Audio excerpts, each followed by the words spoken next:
মৃত্যুর পর ভাই বোন আর দেখা হবে না, কথাটা কতটুকু সত্য? অজু করে এসে সন্তানকে দুধ খাওয়ালে কি অজু নষ্ট হবে কিনা? অজু ছুটে যাচ্ছে মত অবস্থায় শুধু আত্তাহিয়াতু পড়ে সালাম ফিরালে নামাজ হবে কিনা? লুডু খেলা কি হারাম? মৃত্যুসজ্জায় শায়িত ব্যক্তিকে মসজিদে হুজুর এনে তওবা পড়ানোর প্রচলন আছে, এভাবে তওবা পড়ানো যাবে কিনা? তওবা সঠিক পদ্ধতি কি?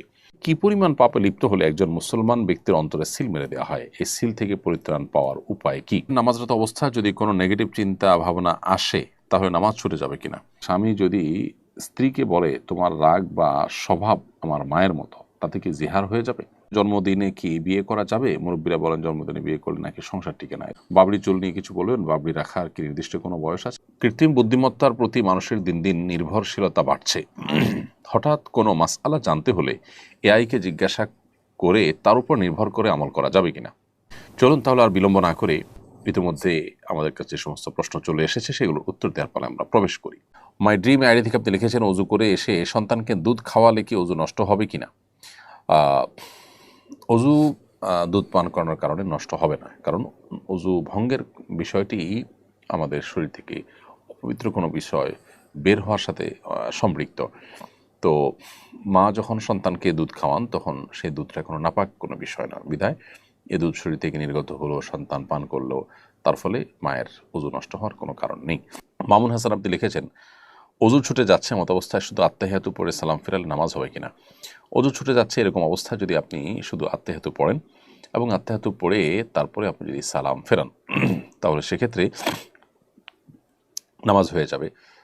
কারণ দুরুদ এবং দোয়া মাসুরা বিশুদ্ধ মত অনুযায়ী এটা ওয়াজিব নয়, যার কারণে আত্তাহিয়াতু পড়ে আপনি সালাম ফিরে তারপরে আপনার প্রয়োজন আপনি পূরণ করলেন, সেটি জায়েজ আছে। তানহা তাবাসসুম লিখেছেন, লুডু খেলা কি হারাম? সরাসরি হারাম বলা হয়তো কঠিন হবে, কিন্তু মাকরুহ তাহরিমি থেকে অবশ্যই খালি না। একে তো অনর্থক কাজ, দ্বিতীয়ত যে সমস্ত খেলাধুলা শারীরিক কোনো কসরত নাই, এ সমস্ত খেলাধুলা আসলে কোনো মানুষের রিফ্রেশমেন্টও হয় না, মানুষ আরও বোর ফিল করে। এবং সব মিলিয়ে শরিয়া যে সমস্ত খেলাকে অনুমোদন করেছে সেগুলোতে শারীরিক কসরত আছে, এটা তার মধ্যে পড়ে না, বিধায় দাবা ইত্যাদি সম্পর্কে শরীয়তে পরিষ্কারভাবে নিষেধাজ্ঞা আছে, এটা সেই ক্যাটাগরি খেলা হওয়ার কারণে এটাও নিষিদ্ধের আওতায় পড়বে এবং একজন মুসলমান সময় কাটানোর উদ্দেশ্যেও এটি করা উচিত হবে না। মৃত্যুসজ্জায় শায়িত ব্যক্তিকে মসজিদে হুজুর এনে তওবা পড়ানোর প্রচলন আছে, এভাবে তওবা পড়ানো যাবে কিনা? তওবা সঠিক পদ্ধতি কি? এর উত্তর হল, রাসূল করিম সাল্লাল্লাহু আলাইহি ওয়াসাল্লাম মৃত্যুসজ্জায় মানুষকে ইসলামের দাওয়াত দিয়েছেন, কুফর থেকে তওবা করার দাওয়াত দিয়েছেন। এটি নবী সাল্লাল্লাহু আলাইহি ওয়াসাল্লাম তার চাচা আবু তালেবের ক্ষেত্রে করেছেন, অন্য আরও অনেকের ক্ষেত্রে করেছেন।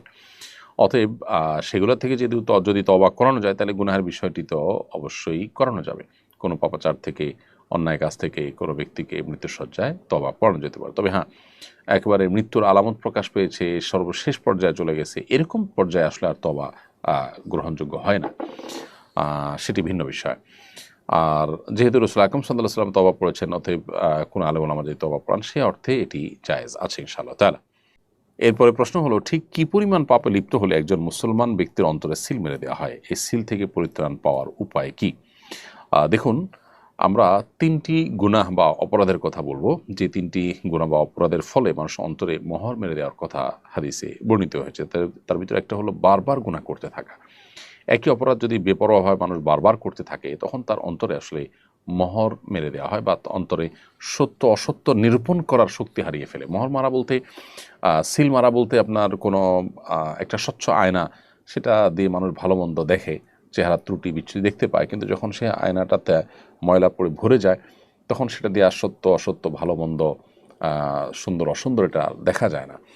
তো মানুষের অন্তরে যখন মোহর মেরে দেওয়া হয় তখন সে অন্তর দিয়ে ভালো মন্দ বোঝার ক্ষমতা তার হারিয়ে ফেলে, এবং এটা খুব ডেঞ্জারাস একটা বিষয় যে সে তার তওবা করে জীবনকে পরিবর্তন করার সুযোগ কমই পায়।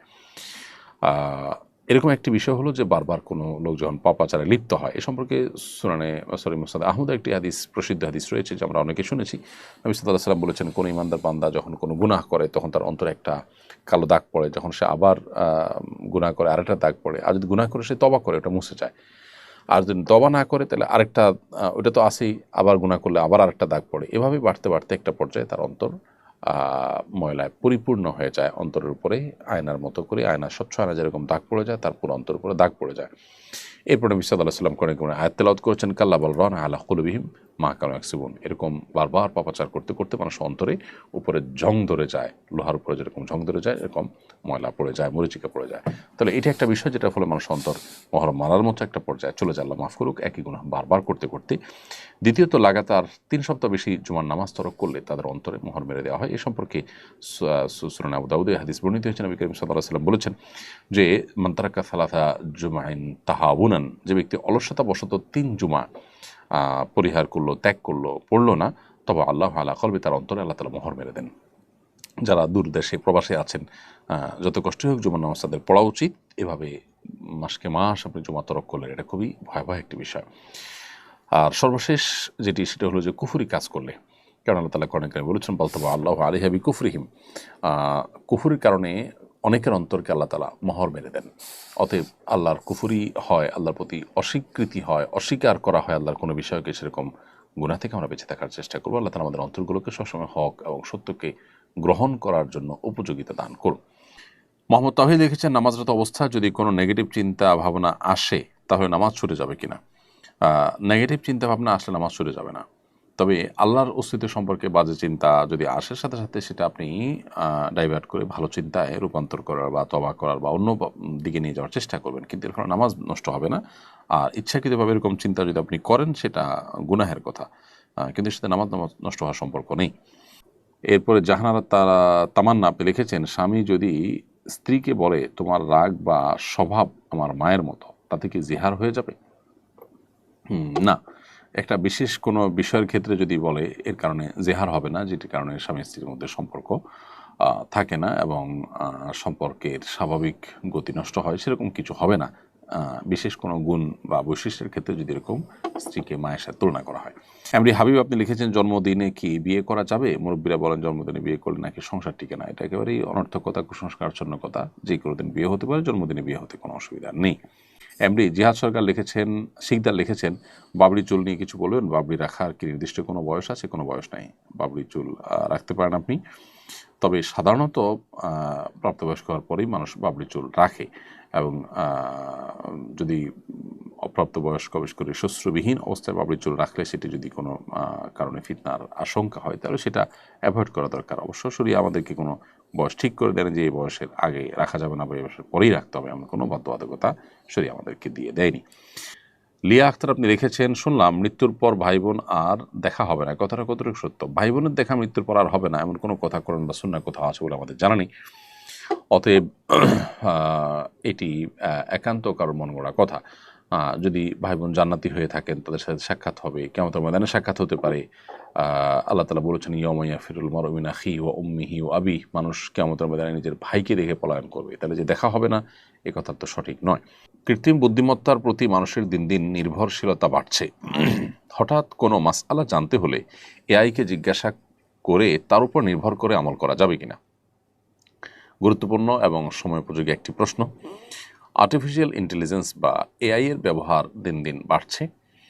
মানুষ ছোট বড় বিভিন্ন কাজ করতে গিয়ে এআই এর শরণাপন্ন হচ্ছে, এআইকে দিয়ে সে কাজগুলো করাচ্ছে, বিভিন্ন বিষয় জানার চেষ্টা করছে, ইনফরমেশনগুলো নেওয়ার চেষ্টা করছে। ঠিক একইভাবে মাসআলা মাসাইল জানার জন্য এআই এর শরণাপন্ন হওয়া এবং আর্টিফিশিয়াল ইন্টেলিজেন্সের মাধ্যমে মাসআলা মাসাইলের উত্তর নেওয়া, শরিয়ার দৃষ্টিকোণ জানার চেষ্টাও কেউ কেউ করে থাকতে পারেন। তো এ বিষয়ে শরিয়ার দৃষ্টিকোণ হলো যে আমরা যে কোনো ইলম অর্জন করব, যে কোনো জ্ঞান অর্জন করব, জেনারেল জ্ঞান যদি হয় তাহলে সেক্ষেত্রে এআই এর মাধ্যমে সেটি অর্জন করতে অসুবিধা নেই। এআই এর ব্যবহার অনেক বহুবিধ ব্যবহার করা যেতে পারে। এআই এর ব্যবহারের মাধ্যমে যদি আপনি শরিয়া বিরোধী কোনো কাজ করেন সেটা নিষিদ্ধ হবে, কিন্তু যখন সাধারণ কাজ করবেন সেটা অবশ্যই অনুমোদিত হবে। অতএব এআই এর মাধ্যমে সাধারণ তথ্য উপাত্ত সংগ্রহ করা বা কোনো ইনফরমেশন নেওয়া বা বিশেষ কোনো শরীয়ী দৃষ্টিকোণ থেকে বৈধ কোনো কাজ করা, এটা তো জায়েজ আছে, কোনো অসুবিধা নেই। তবে শরীয়তের কোনো মাসআলা মাসাইল, কোনো বিষয়ে হালাল হারাম, আল্লাহর আদেশ নিষেধ এটা জানার জন্য এআই এর শরণাপন্ন হওয়া বা এটার উপর নির্ভর করা জায়েজ হবে না। শরণাপন্ন আপনি হয়তো হতে পারেন, কিন্তু সেটাকে ক্রস চেক করতে হবে দক্ষ ওলামা ইকরামের মাধ্যমে বা কোরআন এবং হাদিসের আলোকে আপনাকে চেক করতে হবে সেই ইনফরমেশনগুলো সঠিক কিনা। কারণ জাগতিক বা পার্থিব কোনো ইনফরমেশন সঠিক বা ভুল হলে আমরা যতটা ক্ষতিগ্রস্ত হব, শরিয়ার কোনো বিধিবিধান আমল করতে গিয়ে, পালন করতে গিয়ে, জানতে বা মানতে গিয়ে যদি আমাদের ভুল হয়, তাহলে তার ক্ষতির পরিমাণ, মাত্রাটা অনেক বেশি হবে। সুনানে দারমির একটি প্রসিদ্ধ হাদিস আমরা জানি, যেটি ইমাম মুহাম্মদ ইবনে সিরিন রাহিমাহুল্লাহর উক্তি মূলত। তিনি বলেছেন, ইন্না হাদাল ইলমা দীন ফানজুরু আম্মান তাখুযুনা দিয়ামাকুম। নিশ্চয়ই এই যে ইলম, হাদিসের ইলম, কোরআনের ইলম, এটি দিন, এটা দিনের অংশ। অতএব তোমাদের দিন কার কাছ থেকে গ্রহণ করছো সেটা তোমরা লক্ষ্য করবে। অর্থাৎ নির্ভরযোগ্য সূত্র ছাড়া দিন গ্রহণ করা যাবে না।